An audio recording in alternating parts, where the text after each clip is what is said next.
কলা ছাড়িয়ে নিয়েছি, 3 চামচ বেসন দিয়ে দেবো,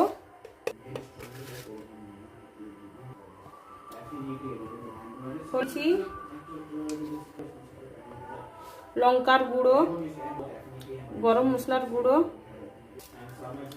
টেস্টের জন্য অল্প একটু চিনি দিলাম, নুন পরিমাণ মতো দিলাম, আদা বাটা,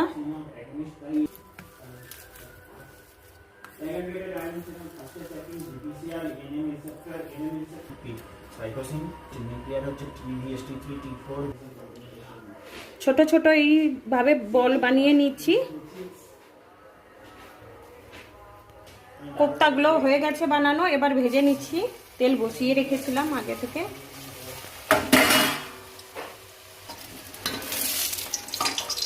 হয়ে গেছে আমার কোপ্তা ভাজা, আমি তুলে নিচ্ছি। 8 চামচ আদা নিয়ে নিয়েছি, একটা পেস্ট বানাবো।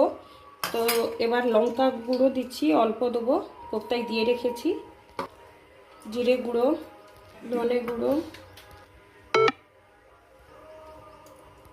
কোপ্তা ভাজার তেলে আমি রান্নাটা করছি। ফোড়ন দিচ্ছি জিরে, শুকনো লঙ্কা, 1 পিস তেজপাতা, 3টে এলাচ। সস দেবো, আমি এখানে 3 চামচ মেপে নেবো।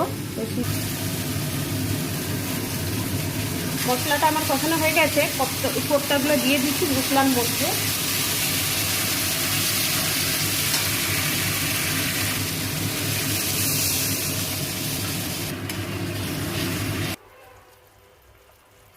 কোপ্তা হয়ে গেছে, আমি উপর দিয়ে একটু ঘি দিচ্ছি, দিয়ে নামিয়ে নেবো।